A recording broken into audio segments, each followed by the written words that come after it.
TP Demain, pour celles et ceux qui ne nous connaissent pas encore, c'est la plateforme numérique de formation au métier des travaux publics que nous venons de lancer. Elle est gratuite et accessible à tous. Alors, pour commencer, n'hésitez pas à vous connecter sur www.tp.demain.com. TP Demain, c'est aussi un projet plus vaste de transformation de l'offre de formation dans les travaux publics. Je laisse Marie, mes camarades, couper les micros à ceux qui ne sont pas. Voilà, exactement, super. L'offre de formation des travaux publics pour accompagner les grands bouleversements, le numérique évidemment, la transition écologique. Notre mission est enfin de rapprocher le monde de l'entreprise avec celui de la formation pour évidemment plus d'efficacité, plus de synergie. Et pour ce faire, nous avons imaginé ce cycle de webinaires consacré au métier de demain. Nous y parlerons actualité dans les travaux publics, attractivité des métiers, évolution des compétences avec toutes celles et ceux qui y travaillent au quotidien. Les travaux publics, ce ne sont pas moins de 18 familles de métiers que vous connaissez bien pour la plupart, l'aménagement urbain, le terrassement, l'eau et les fluides, le génie civil, les travaux électriques, fluviaux, ferroviaires, maritimes. Pour cette première année, pour cette première consacrée au métier du rail, je remercie tous celles et ceux qui se sont connectés pour leur intérêt. Nous avons des chefs d'entreprise, des acteurs de la formation, des membres de notre réseau, des partenaires. Merci beaucoup. J'espère que ce webinaire sera à la hauteur de vos attentes et nous prendrons évidemment toutes vos questions à la fin de la présentation. Un dernier petit mot pour vous dire, parce que ça c'est évidemment une obligation légale, que ce webinaire est enregistré. Mais tout d'abord, permettez-moi de vous présenter mes invités, ceux qui prendront évidemment successivement la parole. Tout d'abord, Pascal de Laurence, qui est président du syndicat des entrepreneurs de travaux des voies ferrées depuis 3 ans, qui est également président de la commission formation de ce syndicat et dans le civil, qui est directeur général de l'entreprise ETF, avec lequel j'aurai plaisir d'échanger dans quelques instants. Catherine Allard, que vous apercevez aussi à l'écran, qui est directrice de cabinet de l'agence Le Lundi au Soleil et qui a réalisé une étude sur l'attractivité des métiers du rail en 2020. Et enfin, Mathilde Baumier, qui est secrétaire générale du syndicat des entrepreneurs des travaux de voies ferrées et qui nous fera aussi une présentation des métiers. Alors, pour commencer, je voulais simplement, pour que chacun puisse bien situer, vous donner quelques chiffres sur les métiers des travaux ferrés. Ce sont 50 entreprises qui sont aujourd'hui adhérentes au SETVF, 900 salariés en 2019 hors intérim. L'activité représente 1,5 milliard d'euros de chiffre d'affaires en 2019, dont 75% réalisés avec un client unique, évidemment, SNCF Réseau. J'ai vu d'ailleurs qu'il y avait des gens de chez SNCF Réseau qui étaient connectés aujourd'hui et je les en remercie. 28 000 km de réseau ferré national, c'est l'ampleur du chantier. Et un dernier chiffre, 3,5 milliards d'euros, c'est le montant d'investissement annuel nécessaire pour régénérer le réseau des voies ferrées en France avec tous les enjeux que nous connaissons. Une fois que je vous ai fait cette rapide présentation, je vais passer la parole à Pascal de Laurence et je vais lui poser une première question, cher Pascal. Avant de nous parler de vos métiers, pouvez-vous nous parler de l'actualité en règle générale dans le secteur ferroviaire ?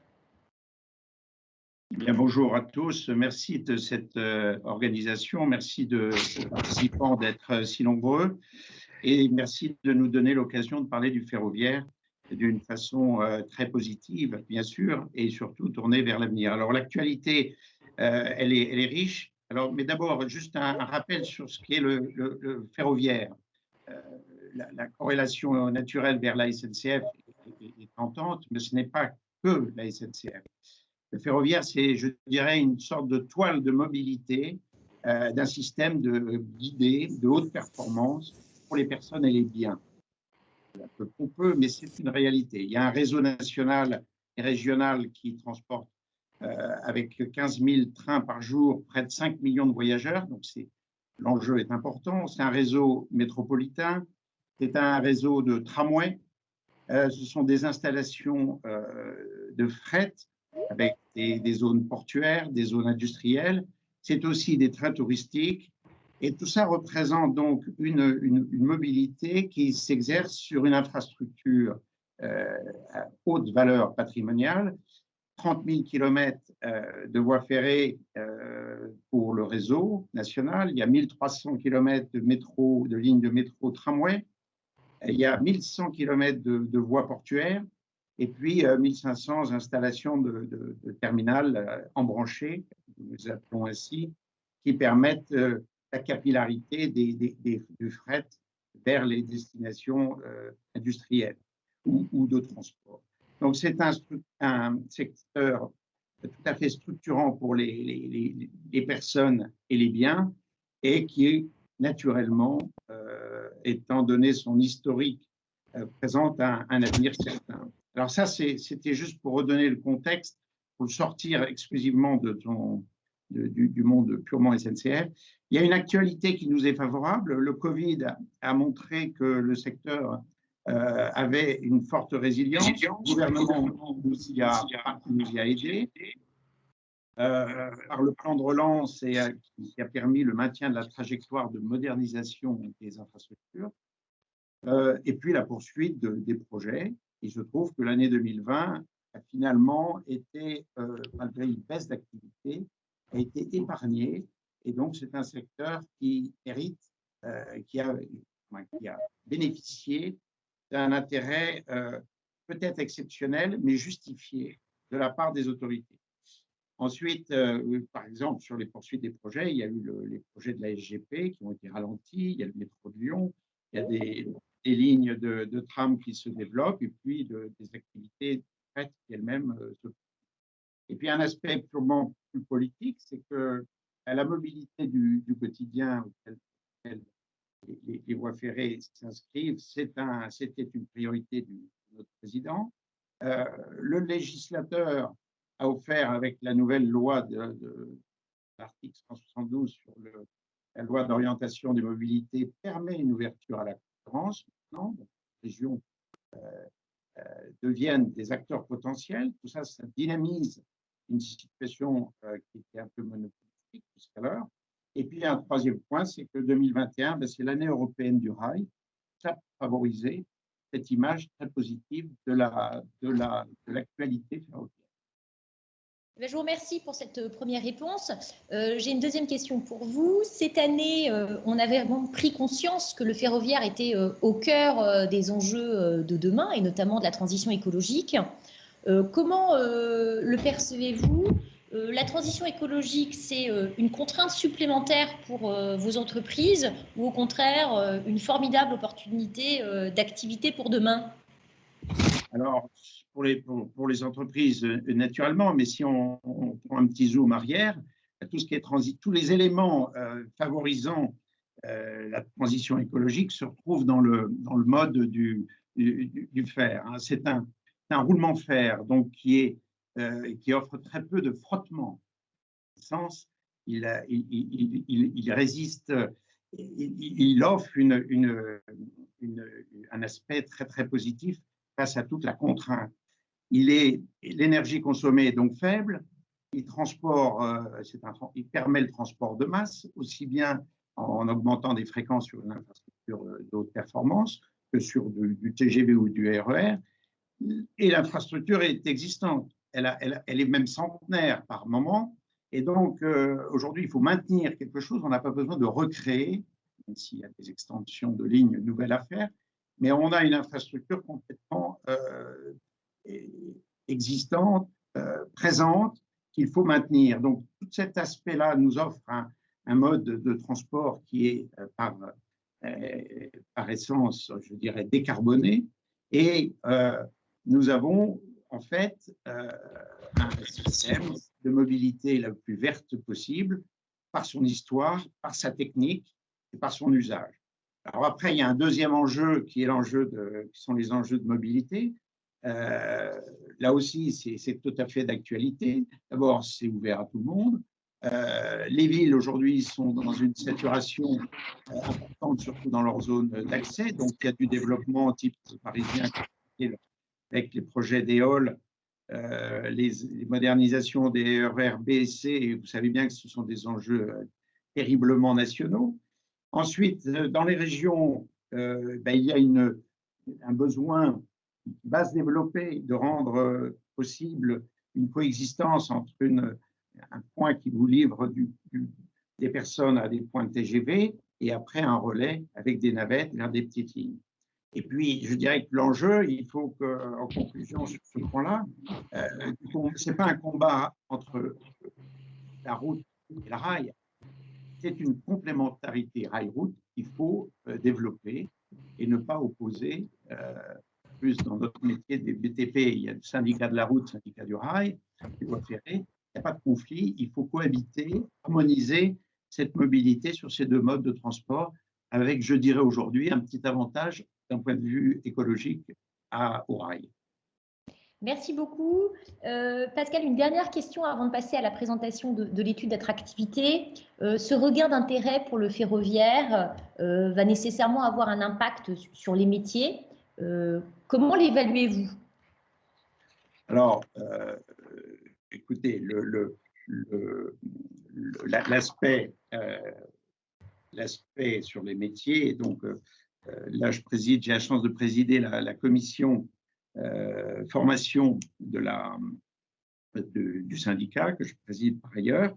Et je remercie tous les membres de cette commission d'avoir œuvré et de continuer à œuvrer.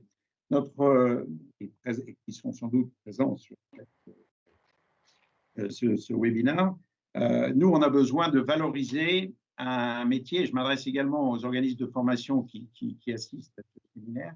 On a besoin de valoriser un métier qui est un petit peu, historiquement, un métier de tâcheron, pour le rendre plus noble, plus moderne, et pour lui donner l'occasion, et nous donner l'occasion de le valoriser. C'est une première mission.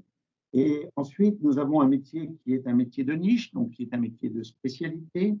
Nous avons besoin de fidéliser ceux qui y participent et de l'ouvrir à des personnes qui ne le connaissent pas.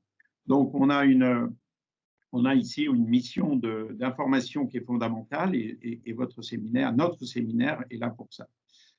Voilà, le métier s'inscrit dans une tâche très spécialisée avec et je pense que la cartographie qui va suivre va nous le préciser.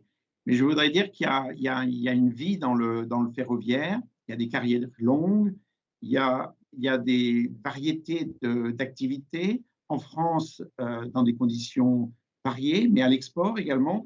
Et je reviendrai tout à l'heure suite à quelques microfilms et autres pour donner de l'appétence aussi bien aux organismes, aux entreprises et aux salariés et aux demandeurs d'emploi et à ceux qui veulent changer d'emploi, que le ferroviaire est un monde intéressant entre le génie civil et la mécanique. On est à une interface qui offre énormément de disponibilité, de moyens et de carrière, tout simplement. Merci beaucoup, Pascal. Justement, c'est ce qu'on va découvrir en détail. Mathilde, est-ce que tu peux nous faire brièvement présentation des métiers du ferroviaire pour qu'on sache précisément de quoi on parle? Oui, merci Sophie de me donner la parole. En effet, on a réalisé une cartographie des métiers. L'objectif, c'était de recenser tous les métiers qui étaient présents dans l'entreprise et essayer de faire une projection pour demain. Finalement, je ne vais pas vous passer en revue la somme de tous les métiers qu'avec Catherine, nous avons répertoriés au sein des entreprises, mais nous avons décidé de faire un zoom sur finalement les métiers qu'on considérait comme principaux et prioritaires dans les entreprises de travaux de voies ferrées, les métiers centrés sur finalement l'exploitation. Et donc, Catherine, avec le retour des entreprises, on peut vous présenter les métiers un petit peu selon une arborescence que vous voyez là à l'écran, en partant de tous les métiers de la chaîne de production et évidemment tous les aides à la production qui sont nécessaires au bon déroulement et à la réussite des chantiers. Donc voici rapidement du constructeur de voies au conducteur de travaux avec des maillons essentiels d'encadrement de proximité qui sont les chefs de chantier et les chefs d'équipe.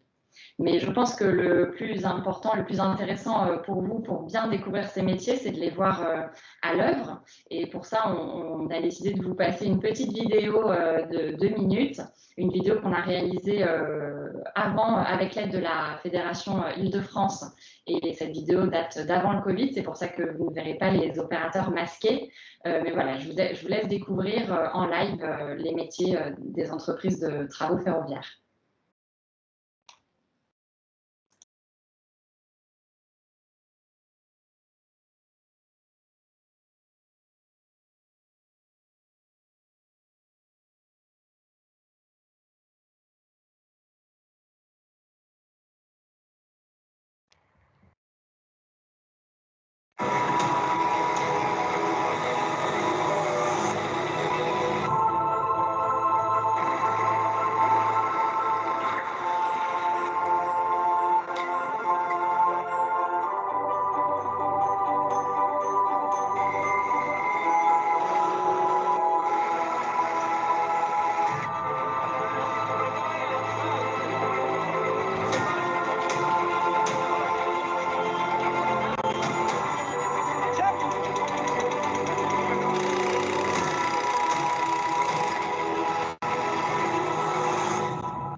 Et bien voilà pour cette entrée en matière. Passons maintenant au cœur du sujet avec la présentation de la cartographie des métiers. Pardon, Sophie, si vous me permettez. Bien sûr. Il y a eu une très belle musique qui a accompagné cette vidéo, mais je pense que ceux qui ne connaissent pas le métier, et j'espère qu'ils sont nombreux parmi les 72 personnes que j'identifie qui m'écoutent, c'est que vous avez vu une variété de tâches, vous avez vu de la topographie, vous avez vu de la mécanique en plein air, vous avez vu des machines, vous avez vu des engins, vous avez vu de la manutention, du pilotage, de l'équipe au travail. Vous avez un ensemble d'activités très concentrées dans une fenêtre de tir, parce qu'on travaille toujours en grosse maintenance dans des opérations limitées.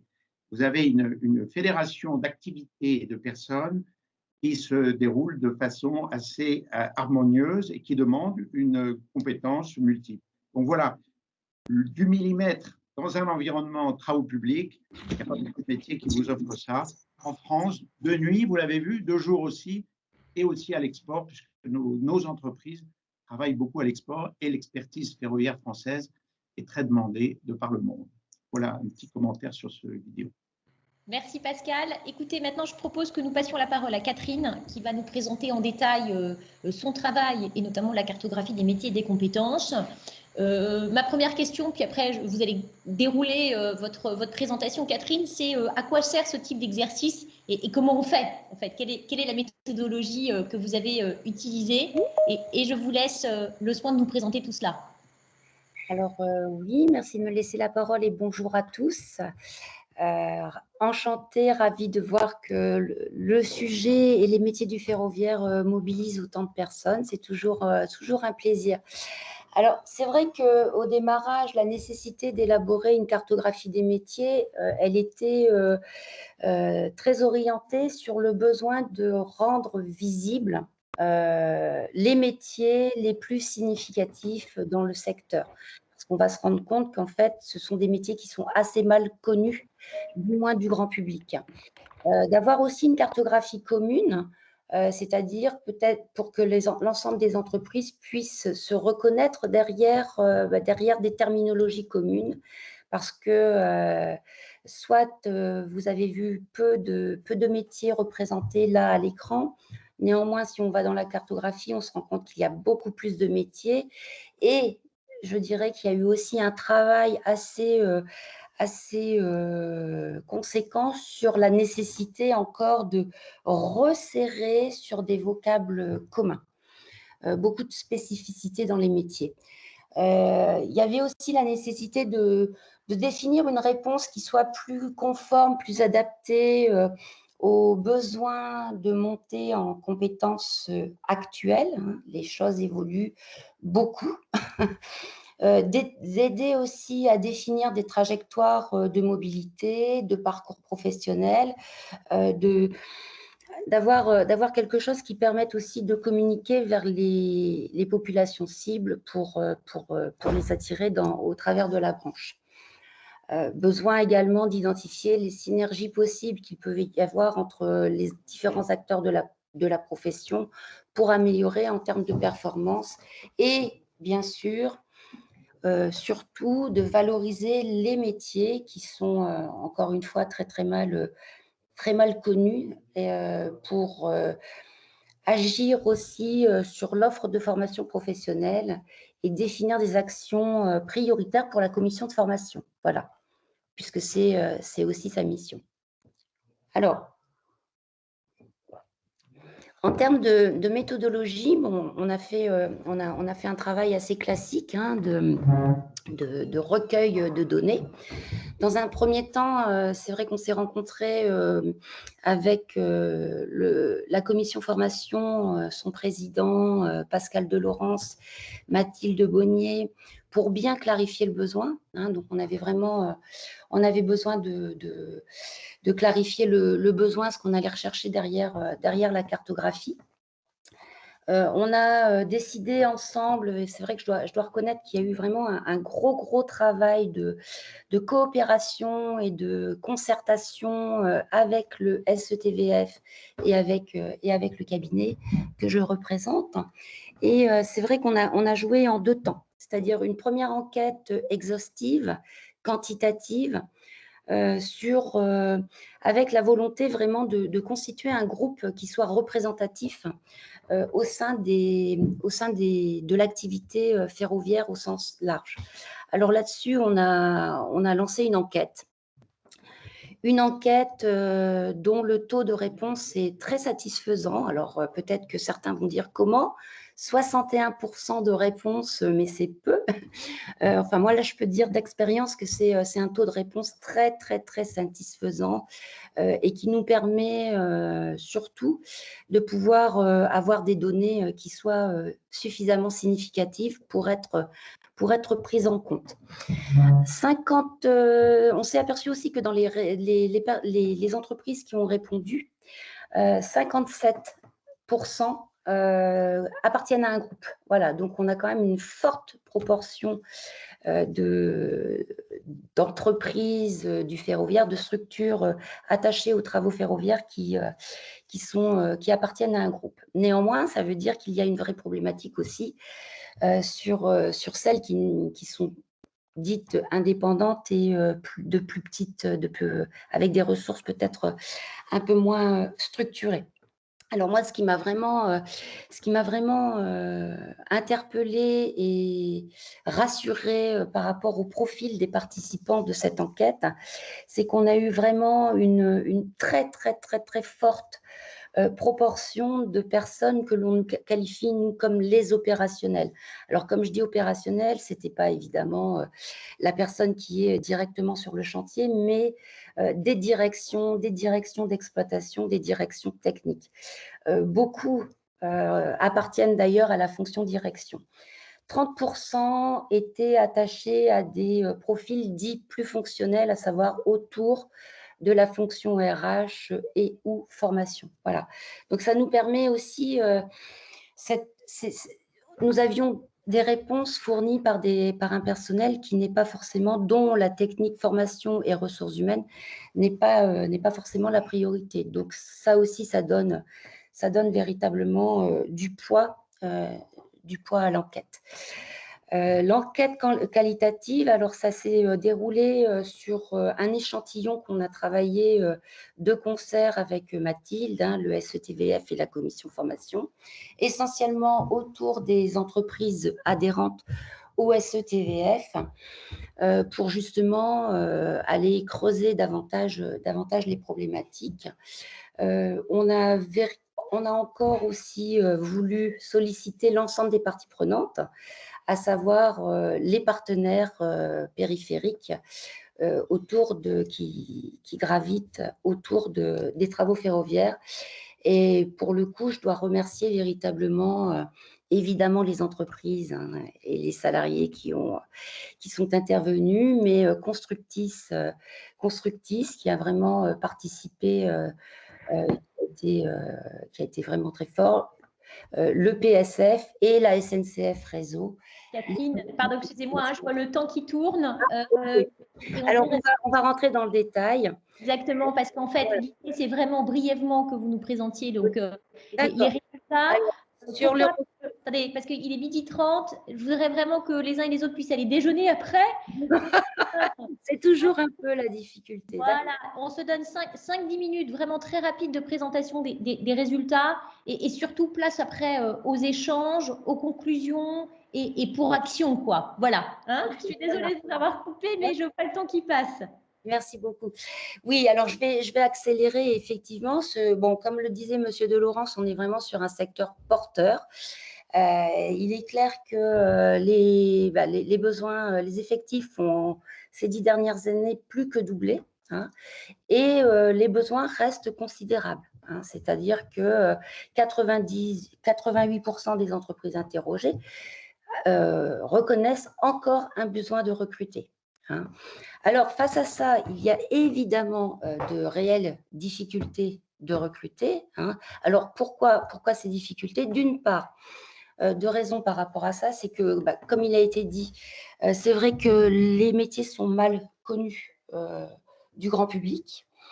C'est un secteur qui est un petit peu enclavé entre des représentations liées aux travaux publics en général et une représentation, je dis collective, sociétale, liée au métier de la SNCF, si bien qu'on ne rend pas tout à fait justice au métier.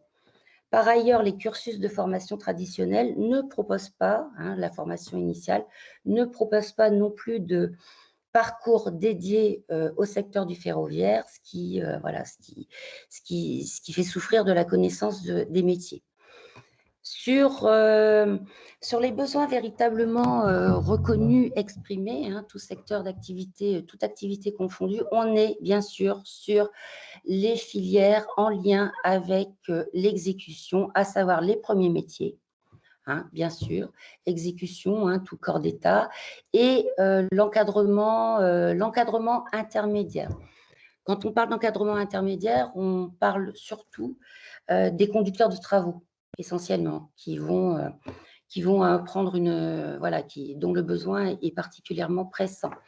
Dans une moindre mesure, mais néanmoins, l'encadrement de proximité. Je dirais d'abord chef de chantier, ensuite chef d'équipe. Pourquoi?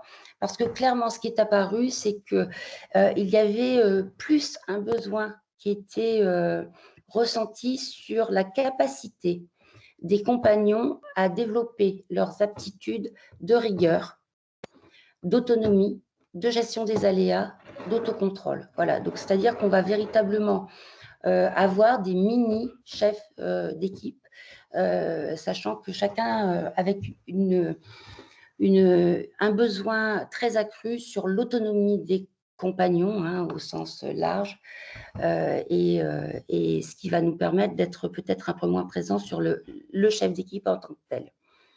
Alors, les facteurs d'impact, évidemment, accélérés avec l'effet du Covid, sur la digitalisation, et puis très, très en lien avec la commande des donneurs d'ordre et du donneur d'ordre principal, à savoir la SNCF Réseau, sur les évolutions réglementaires et la sécurité. Voilà. On sait que de toute façon, le volume des chantiers va continuer de progresser. Donc, on est vraiment sur des tendances fortes avec des métiers de plus en plus techniques et dans lesquels on peut véritablement se projeter car les carrières sont tout à fait envisageables. Alors, du côté de la formation, c'est vrai que par rapport à la formation initiale, le bas blesse, forcément, hein, puisque malgré tout, on a 70% des entreprises qui déclarent que la formation initiale ne correspond pas à leurs besoins. Et pour cause, puisqu'il n'y a pas de diplôme porté par les CFA ou la structure l'éducation nationale sur des spécialités ferroviaires. On va suivre un cursus traditionnel de travaux publics avec la nécessité derrière pour les entreprises de reconstruire un autre parcours plus ou moins long pour adapter l'enseignement aux techniques ferroviaires. Alors, il y a une expérience qui est particulièrement intéressante au lycée de Hénin-Beaumont dans les Hauts-de-France sur le BTS-TP, dans lequel figure un module un peu court, hein, mais néanmoins présent, autour exclusivement d'une spécialisation ferroviaire. Sur l'offre de formation interne, cette fois-ci portée par les entreprises, on s'aperçoit que les entreprises ont su s'adapter. Ça fonctionne plutôt bien, notamment les groupes hein, qui ont su immédiatement pallier le manque de formation, accès très orienté, malgré tout, formation obligatoire, sécurité, puisque le secteur est extrêmement réglementé. Pour les 46% des entreprises adhérentes qui doivent recourir à l'offre externe, on sait que les majors, l'offre de formation interne est tout à fait prête à ouvrir ses ressources à des structures qui n'auraient pas d'organisme. Mais l'offre existe et est présente sur le territoire. Sur l'offre de formation continue, pour faire monter les salariés en compétences, il y aurait un défaut un peu plus marqué, mais néanmoins, il y a une forte offre, une offre qualitative de formation plus orientée travaux publics qui pourrait être malgré tout mobilisée pour adapter des contenus plus resserrés sur les besoins liés au ferroviaire.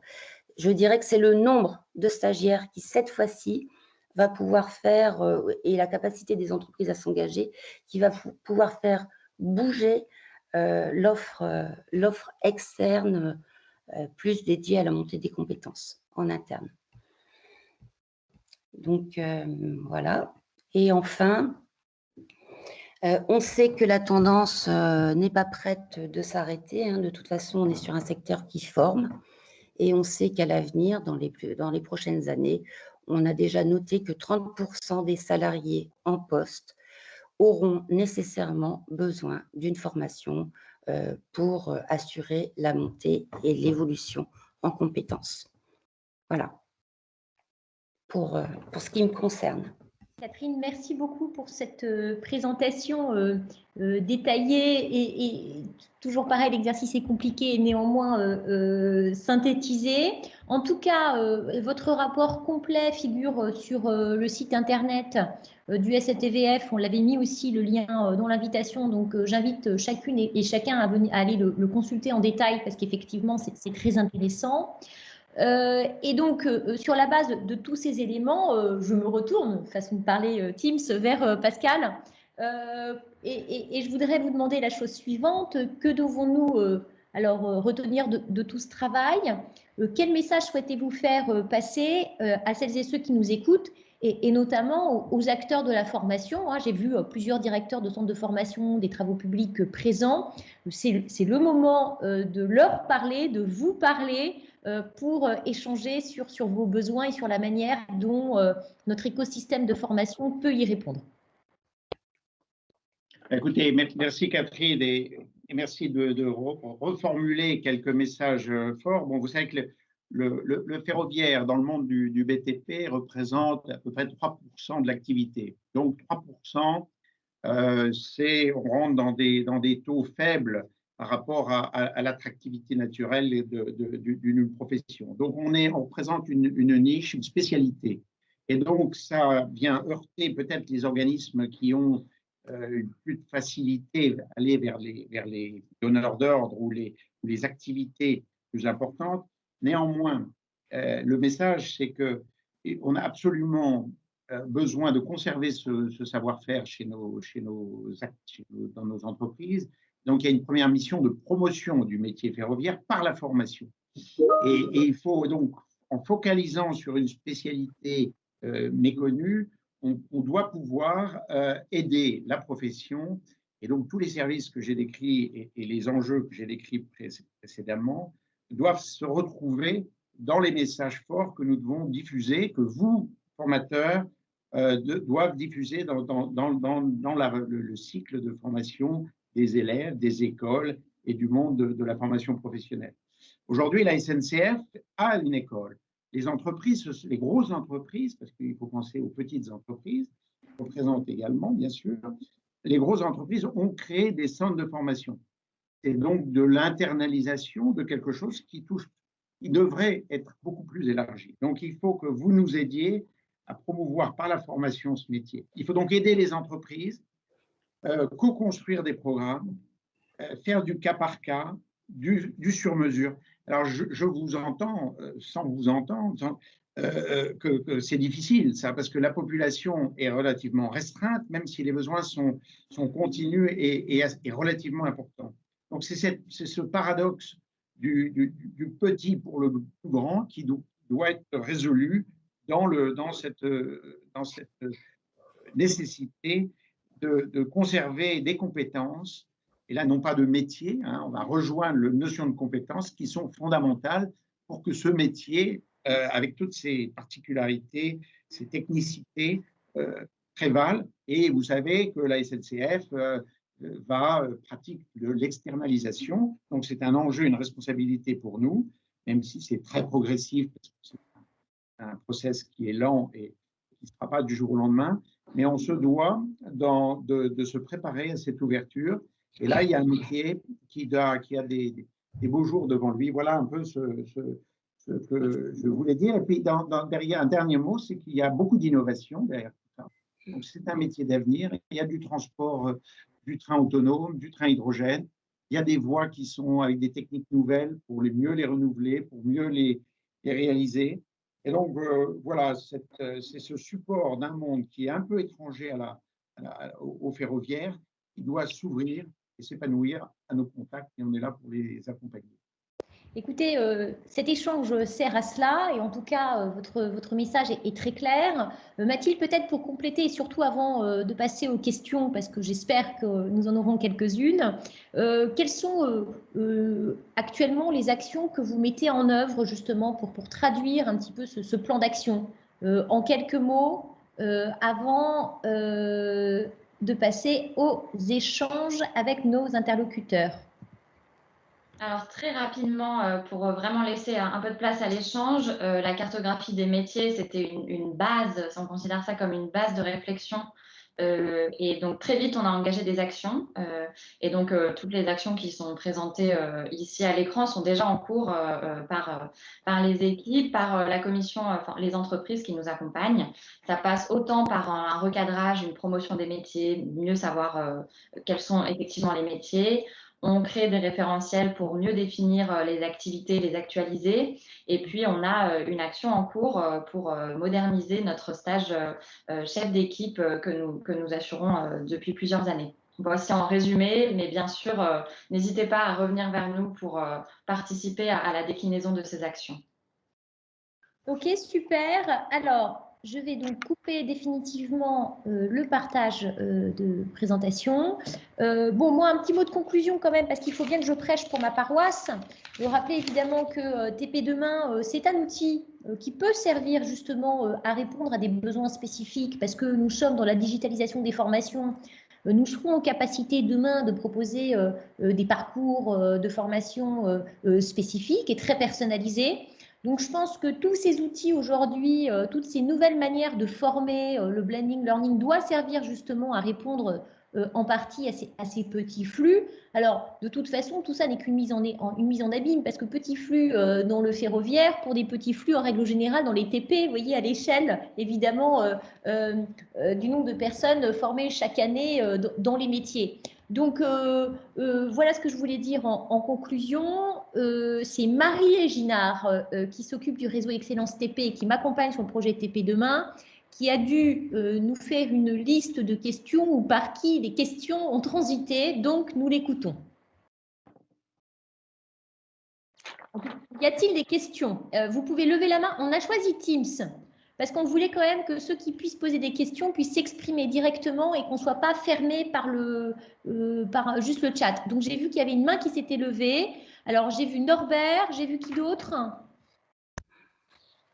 Écoutez, Norbert, on vous a vu pas mal à l'écran. Donc, moi, je vous propose que vous preniez la première question.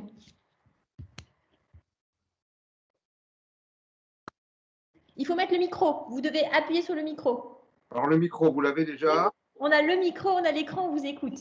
Bon, non, c'est juste moi, je trouve ça passionnant pour des raisons que je ne vais pas développer, sinon ça fait 35 ans.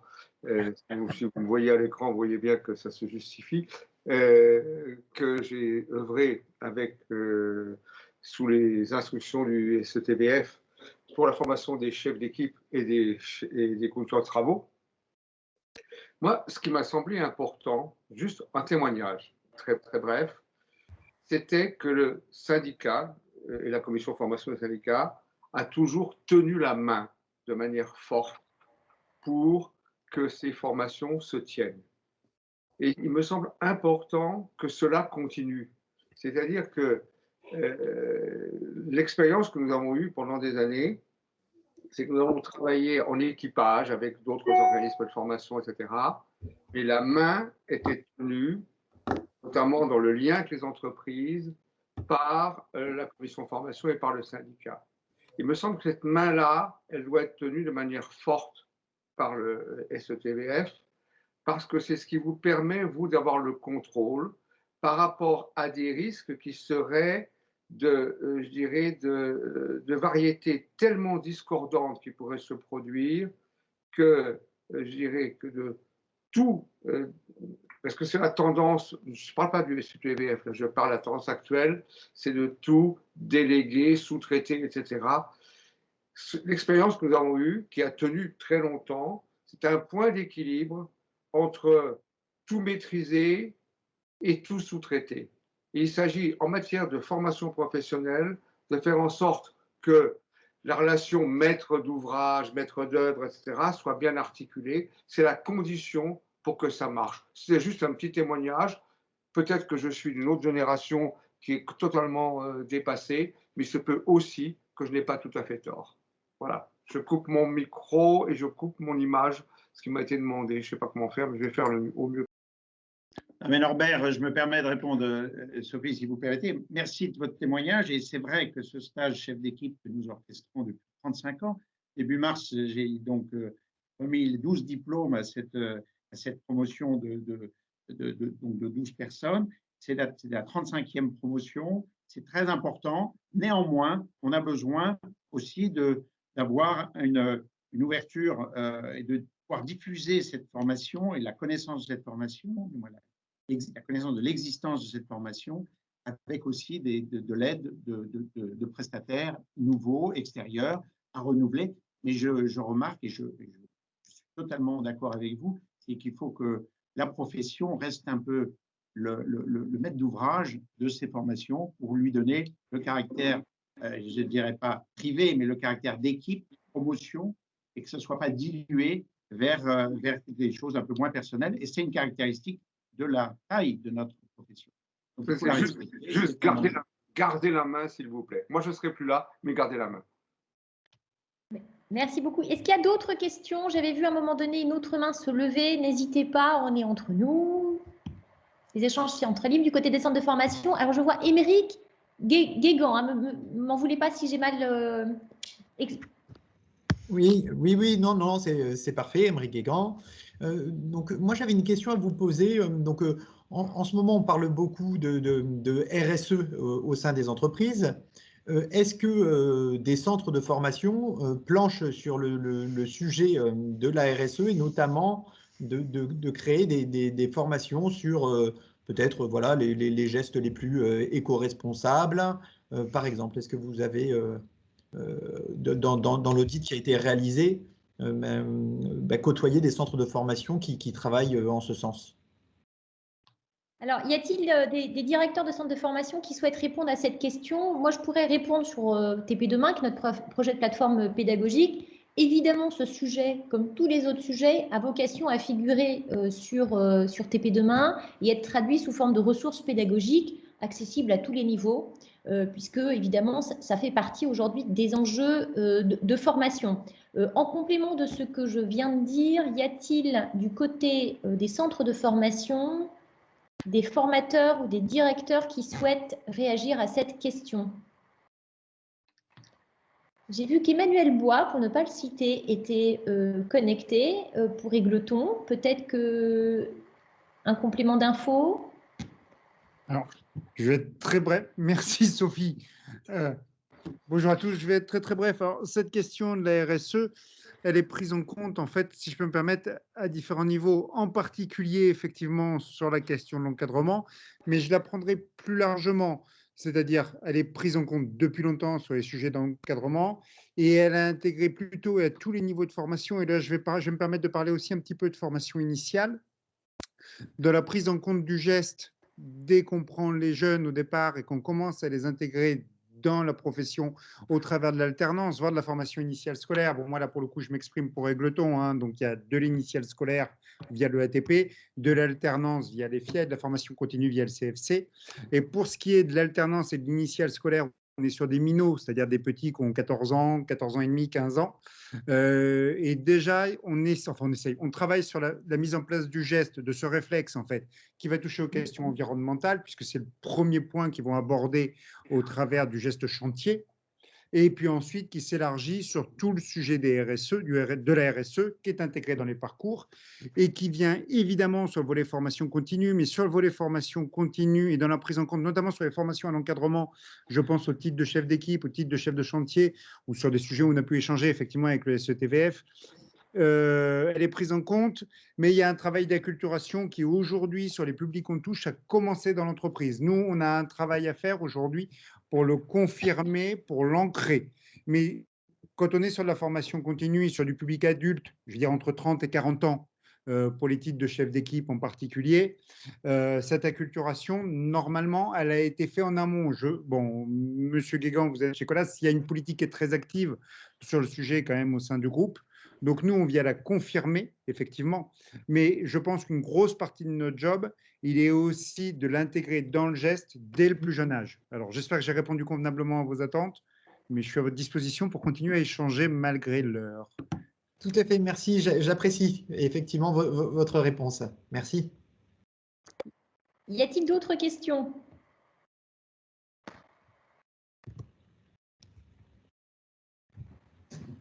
Une fois, deux fois, trois fois, pas de regret? Écoutez, de toute façon, il y a une main qui vient de se lever, Sophie. Une main qui vient de se lever. Alors, Luc, Oui, Pierre, bonjour. oui, Luc Aliadir, je suis à l'affiche, moi. Est-ce que, Pascal, SNCF Réseau est dans une démarche d'externalisation grandissante d'un certain nombre de fonctions? On vous a perdu. Ou est-ce que moi?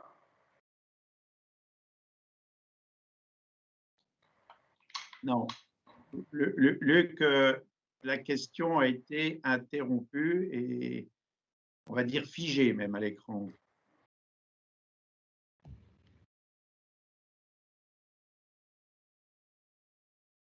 Aïe, aïe, aïe. Bon, ce n'est que...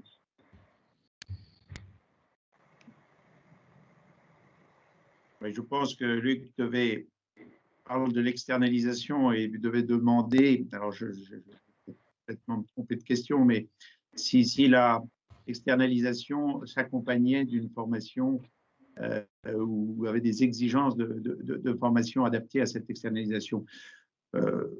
Aujourd'hui, la SNCF, pour parler de leur formation, ils ont beaucoup de centres de formation, mais avec une répartition hétérogène sur le territoire.